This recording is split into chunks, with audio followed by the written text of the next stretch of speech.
we have discussed a little bit about formal method. So just to recap, okay, so the role of formal methods can be actually divided into two roles. One is formal specification, another one is formal verification.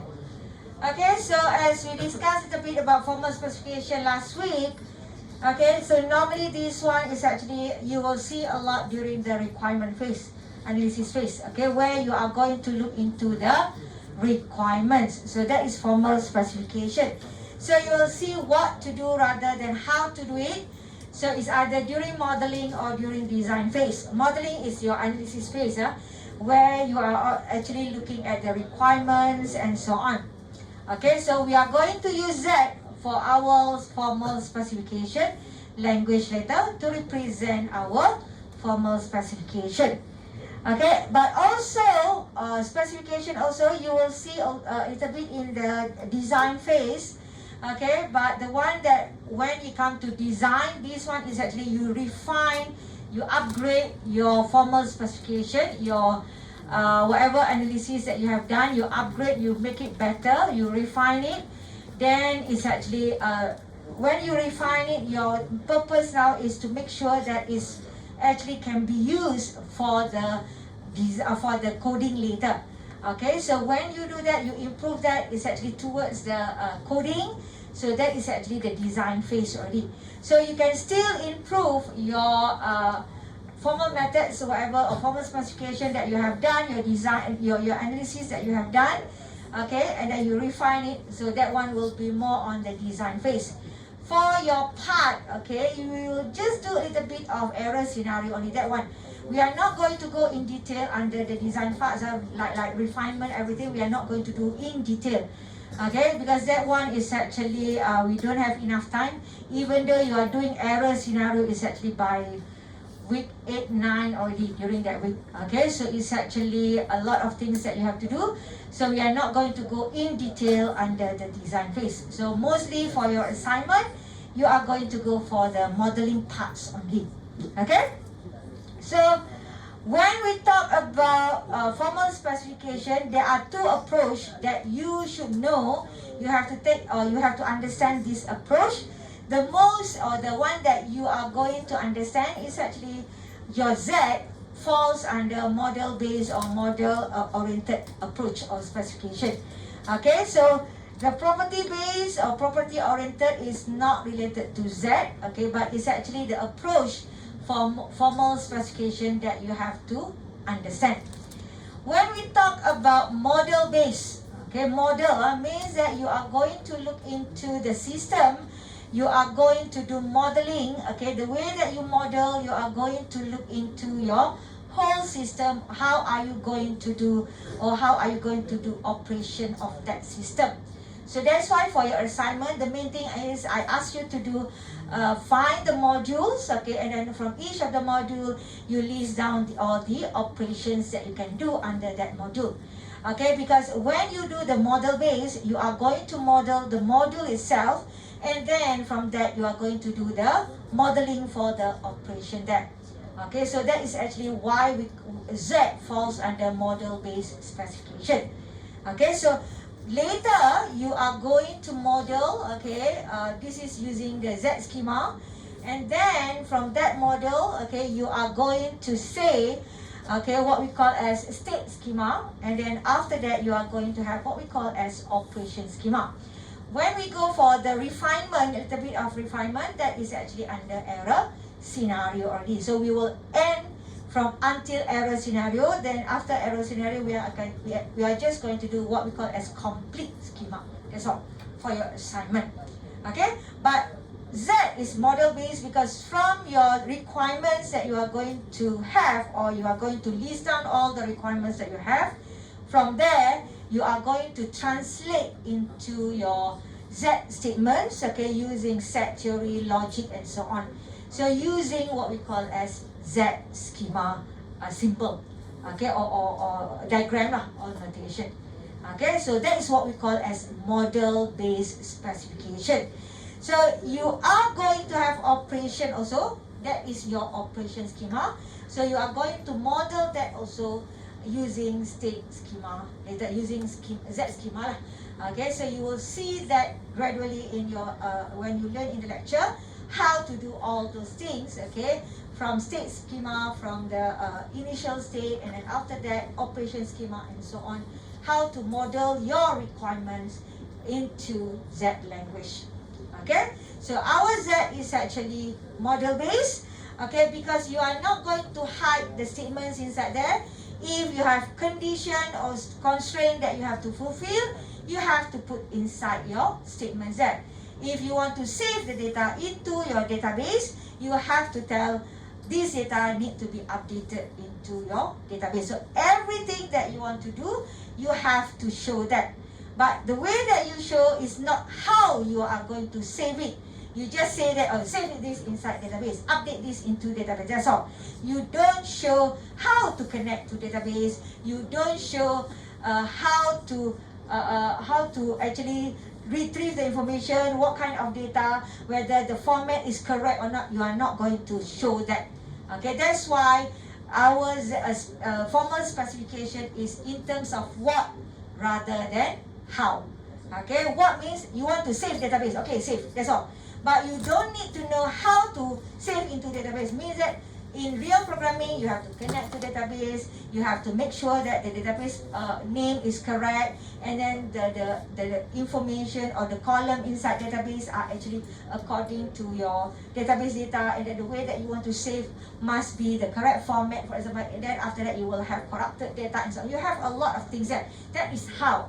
But we are not going to refer to that. What we are going to do is that you want to save to database, that's all, you save to database. But how to, the statements that you are going to write there, that is how you are going to write in terms of mathematical notation. So that is actually what we call as a model. Okay, how to write this statement. Okay, and then where to write it. What is the precondition? What is the condition that you have to fulfill? Everything you have to state that. Okay, but not how. How to do that, we don't care about that. That one is we give the opportunity to the programmer to do the coding for that. For us, we just say that I have this condition, you have to write that in coding later, and then I want to save this data into database. How you want to do it is up to you. Okay, that is what we are telling them to do. That is how we model our system. Okay, that is what I mean by model-based specification. Okay, so later you will see in the operation there are transition how to change that, and also you will see pre and post condition also. This one you will see later inside your Z schema. For now, okay, where to put it, okay, how to write it, okay, we will gradually look into the lecture.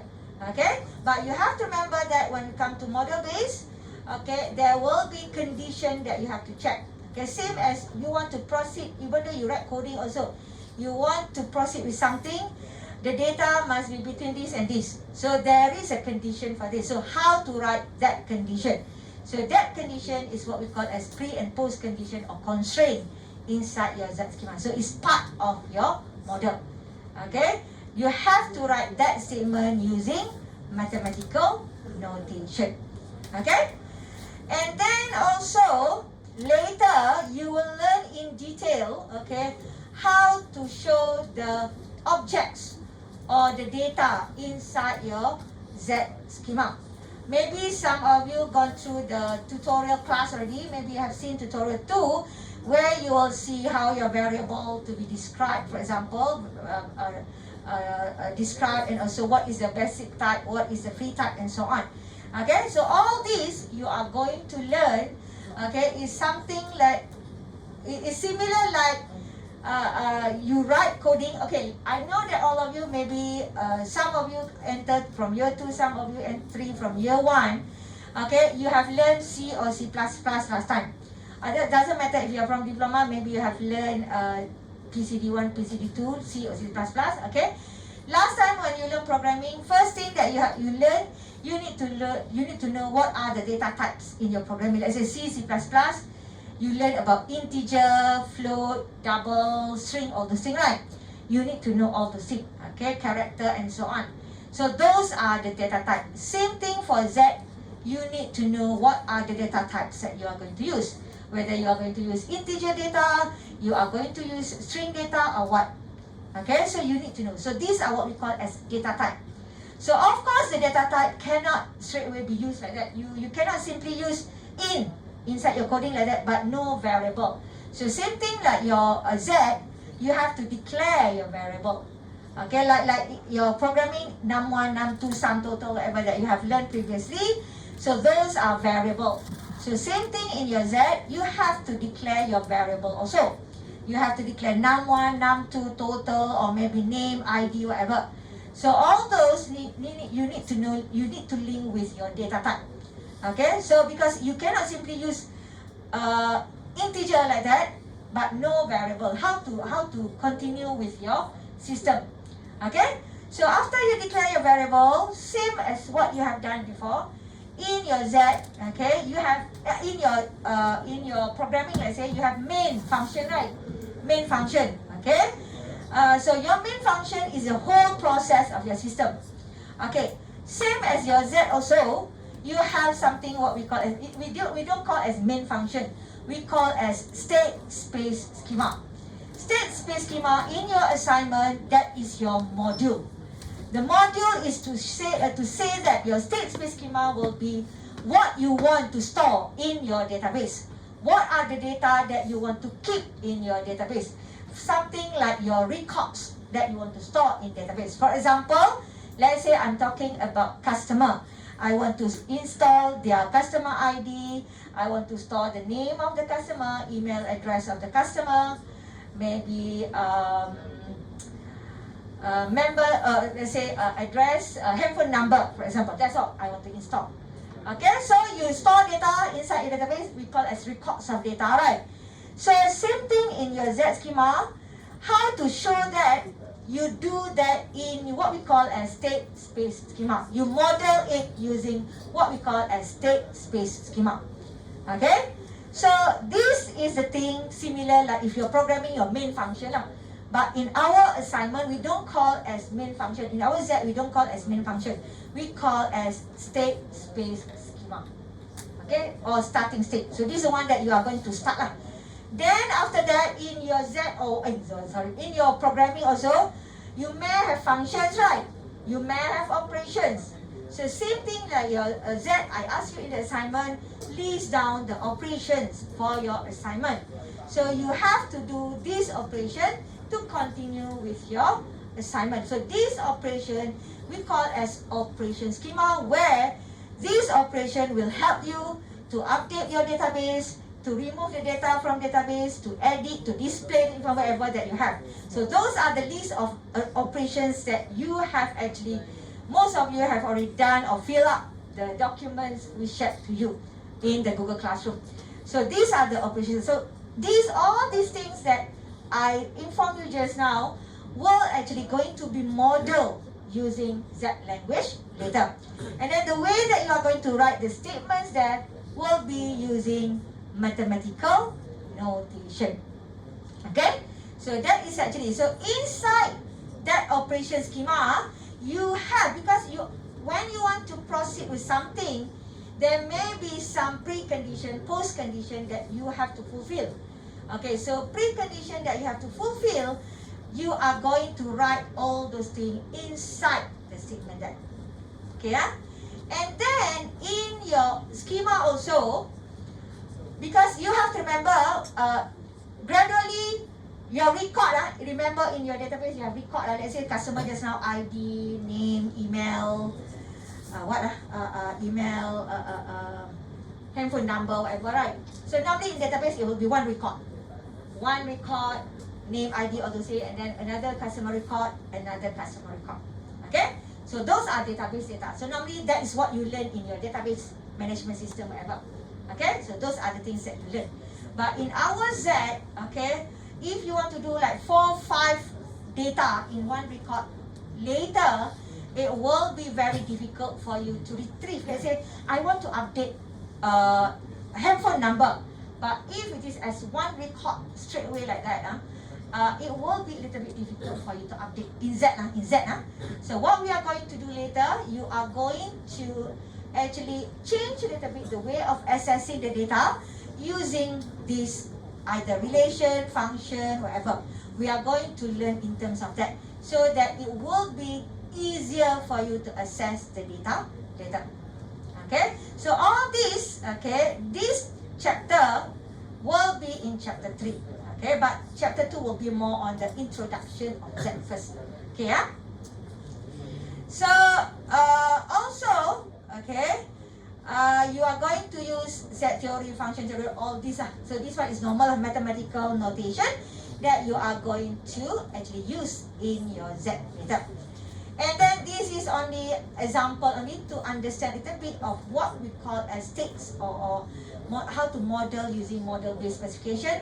For example, you start your start system and how to send, receive message. All these actually what you want to do rather than how to do it.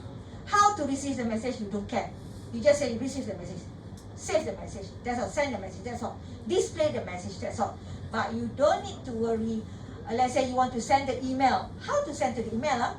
You need to know the connection, everything. You don't care about that. The main thing is email send, that's all. So that is your model-based specification. That is what you are going to do in the assignment. Okay? So our Z, okay, will be the one that we are going to use. We are not going to use a lot. Even though Z alone also, I think some of you will have a little bit difficulties to do this. So we will just stick to one language only. So Z specification, language. But you can also read about other language, okay? Because there are many formal specification language that you can find through internet and so on. Okay, the next one approach, this one is not related to Z, but this is another approach of formal specification, but not related to Z because Z falls under model base. So property base is similar actually, similar. You still do what rather than how. But mostly the difference between property base and model base is actually for model base, whatever operation that you want to do is direct. I want to add this, I want to remove this, you just tell. Okay, you just say remove this, update this, okay, add this record, for example. You have to tell directly. So that's why your symbol like union, intersection, or set difference, okay, or override symbol, all those things will be used a lot because directly you are going to do this. Okay, that is model based. But when it comes to property based, it's indirect. You have to use something like similar, like you write coding, you use address or a memory address, something like that. Okay, coding you use memory, you don't directly go to the data, but you take the address, then you update the data, something like indirectly you update the record. Okay, that is similar like property based. Okay, I'm telling you in terms of programming because you have done programming. The concept is similar, like indirectly you get the address, then you update the record. Okay, that is property based. Of course, you still use mathematical notation, set theory, axiom, whatever. All those things will be the same. Just that the concept of solving the problem there is indirect way of solving the problem. That's all. Okay, but of course, Z is not in here. Okay, similar like you learn data structure, like you learn linked list, all those things, right? Everything will be about the address and so on. You are not directly update the data like that. So you find the address first, then you update. So that is property based. You are using axiom to assess the record, and then indirectly you change whatever that you want. Okay, so for this one, okay, because this one you change indirectly, there are rules that you have to follow lah. So there are rules that you have to follow how to do this. So something like if you want to assess this, you make sure that this one may be before or after, or must be linked to this, whatever. There are rules that you have to follow. Okay, so that is property-based specification. Okay, so we have actually two details. Means that under property-based, you have another way, detailed approach that you can read on your own. Like this one, I will not go in detail because the whole thing, the general term for property base is indirectly assess the information. But the approach that you can do, whether you use algebraic approach or you use axiomatic. Algebraic more on their something like their algebra, the formula lah, okay, like all the calculation, and so the way that they approach it, different rules. Whereas for axiomatic is they use their axiomatic lines there, okay. So it's only the approach only, but the way to assess similar. The way to indirectly do the whole process will be similar. Similar like you do sorting, for example. Right, you have different approach of sorting. You have bubble sort lah, insertion sort lah, whatever. So those are the approach.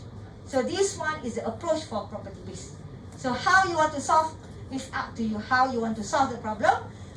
What are the approach that you want to use is up to you. At the end, you will get the same result. Okay? So there are many approach inside there. There are many language for it. Okay? So, but we are not going to concentrate on property based. The one that you have to know for Z will be model based specification. Okay? So this one is actually more on property based. The most important is the relationship here. How you are going to look. But this one, we are actually more on the how you are going to assess. Okay, to assess the records inside that. Okay, the next role, okay, also important, okay, actually if you want to know about formal methods, okay, is formal verification. Okay, even though in your course we are not going to go in detail under formal verification, but you as a software engineer, you should know what is formal verification. So the word verification, verify here means you are trying to check what is actually you have done there. Checking something like checking. So verify.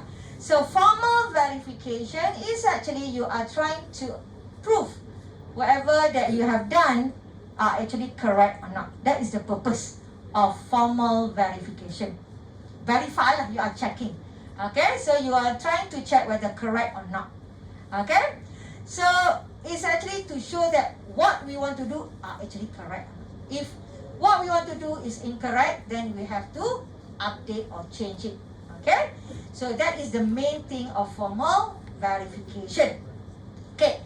Normally formal verification, okay, need to be used, okay, when you are actually developing safety critical system. Okay, safety critical system. If you are like your assignment, all your assignment, I think more on online system, right? So online system normally, not critical enough.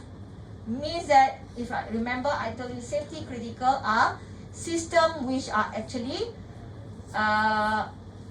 will actually affect the human being life, the life of human being. That is safety critical. So online system that you are doing for your assignment is not really safety critical.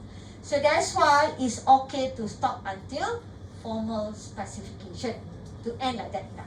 But if let's say in future, maybe one or two of you got the job, okay, get a job where the company is actually developing software or system, maybe for government, whatever, related to safety critical system, then you may be involved in that project. So if you are involved, most of the time, maybe you will need to go for formal verification. Okay? So formal verification mostly useful for safety critical system. Why it is useful for safety critical system? Because during this time, you have to make sure that whatever that you do, the algorithm that you write, the statements, the mathematical notation that you wrote there are correct. Because if something wrong with the line of single data, single digit, you write it wrongly. Should be 3 but you wrote 2, for example, the result will be wrong already.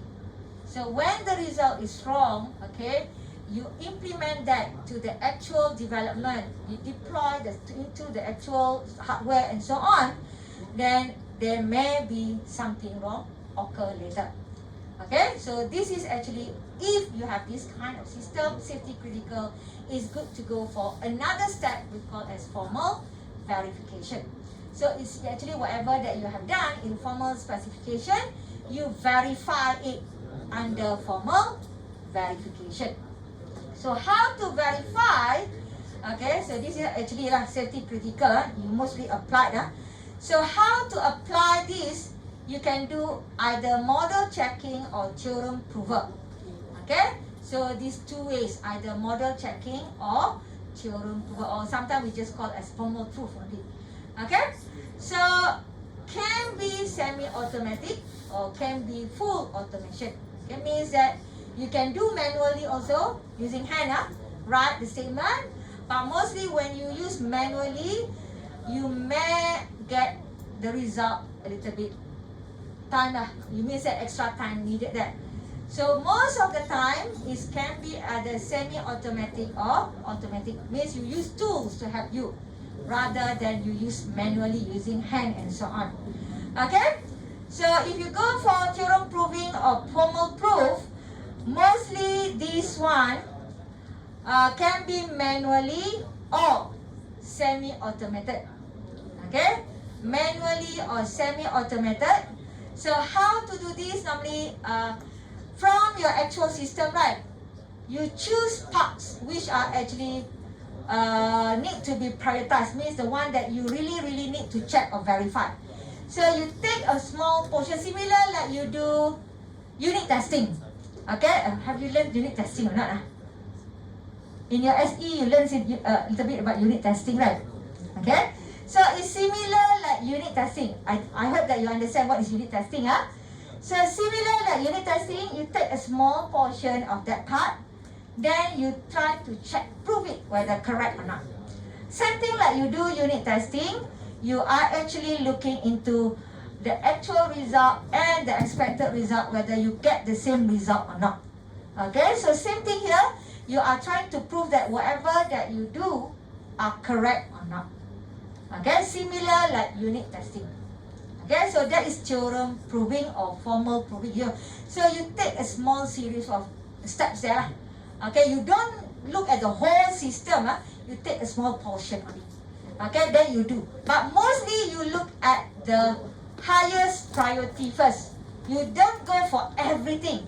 You take the one that it really needed to check.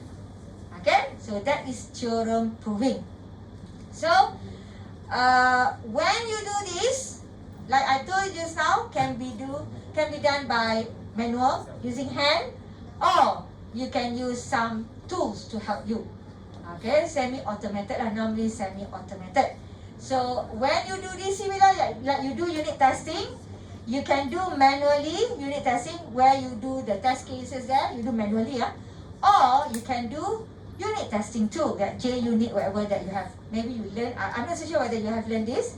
In software engineering, maybe you didn't use the software yet, but later next sem, maybe you go for software quality assurance, you will learn the software. Okay, so you will use soft tools to help you to do the unit testing and so on. Okay, so it's either using manually, using hand, the one that you use in SE, or you can use tools to help you to check on the statements or whatever that you have done in your system there. Okay, so this theorem proving, okay, is good for you to do for safety critical system and so on. But if let's say you need to have better verification, okay, better verification, then it's good for you to combine with another verification we call as model checker or model checking. This one is mostly very useful for safety critical, where for this model checker or model checking is fully automated. You use tools 100%. What happens is, why you go for model checking, it will check every, like model, you check model as like your system, then it will check every possible path that you can go in. So when you check every possible path, then the system will try to find any problem. If go through here, got problem or not, go through here, got problem or not, go here, got problem. So it will generate the whole log for you, the whole result for you. Say that this one no problem, this one got error, this one no problem, and so on. When got error, then you can check what happened here if got error. So that is model checker. So it is fully automated because you cannot do manually. Because this one checking every possible path, you cannot do manually. Okay, it's too heavy for us women to check every possible path. So you use software tools to help you with this. Okay, so it will check every possible path. Similar like testing also. That's why for this one, okay, if you really the system that you are going to develop really safety critical system, then it's good for you to have another verification called model checker. Okay, so this one mostly normally automated. We don't go for manual for that. Semi also seldom we see. Normally we go for full automated for model checker. So you have different approach, similar like the way how to solve the problem. There are approach, so you can read on this approach. I didn't put the information here for the approach. Okay, so I give you a sample of model checker if you want to check on the internet and so on. So all these are actually, there are a lot. Okay, I didn't list all. Okay, there are a lot. So you can have a look if you want to look into the model checker. So explore all reachable or possible paths. Okay, so that is model checker. Okay, so when we talk about formal specification just now, there are language that we are going to use. Okay, so language that we are going to use, this language is formal specification language. The word formal specification means when you use this software, okay, normally you deal with mathematical notation. You don't really write like essay like Microsoft Word like that. No, it's mathematical notation. Okay, so there are syntax, semantics that you have to know, rules that you have to follow. Similar like you write programming, semicolon lah, small letter, capital letter, what bracket lah, without bracket, all those things. So same thing here. There are rules and regulations that you have to follow, syntax, semantics that you have to follow. Okay. So different language will provide you different semantics or syntax. So it's up to the language that you use. Some language describe more on functional behavior, some related to timing, some about performance. They are according to what kind of language that you use. For us, formal specification language, more on the function more on the function behavior, because you are doing the operation. So how it works and how actually you are trying to do that inside the system and so on. More on the functional behavior rather than timing. Timing behavior we are not going to consider in Z, because timing behavior like you want to do simultaneously. The data should be stored in database and should be displayed. We are not going to show that. That's why our operation will be whether you want to display or you want to save into database. It's one by one.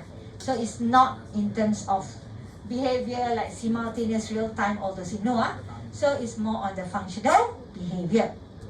Okay, so the formal specification language generally should have syntax, should have semantics, relation. These are the one that you are going to learn later, how you are going to link your data later, and abstraction. So these are actually the rules, the features of your formal specification language. Must have semantics, must have syntax. All these are like that programming where you have the syntax and so on. Okay. Also, remember this is formal specification, not programming language. So we have to design what rather than how. Okay. So that's why later when you learn Z, you are going to do what rather than how.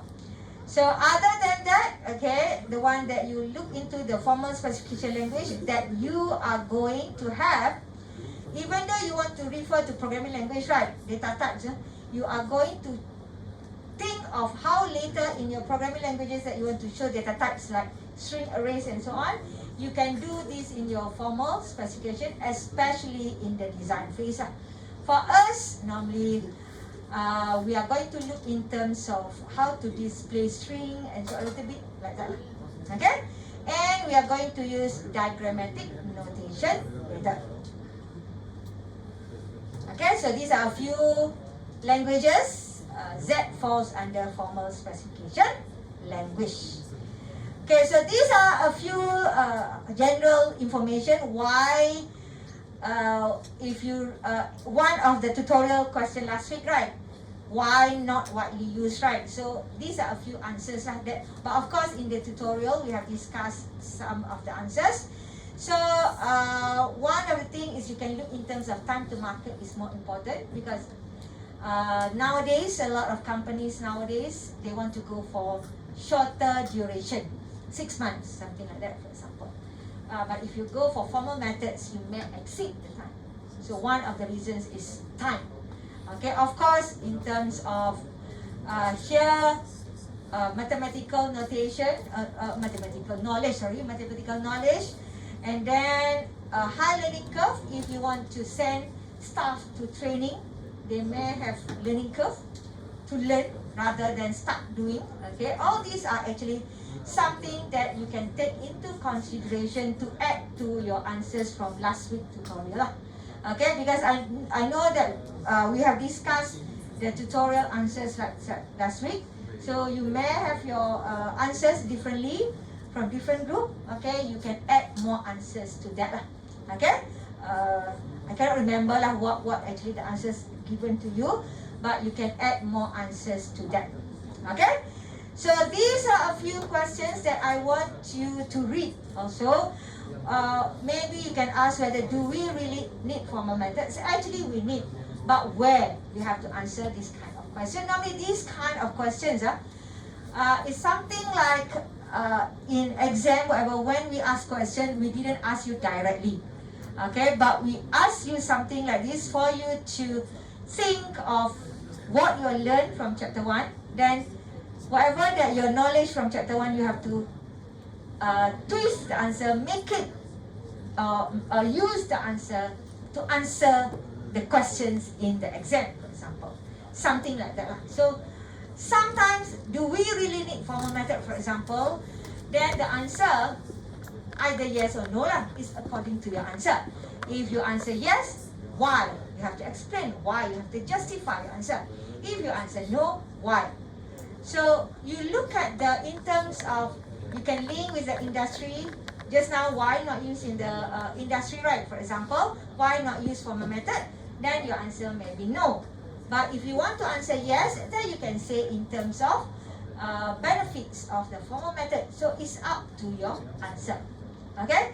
So sometimes the question is not straightforward, especially in the final exam. We are not going to directly ask you that kind of questions.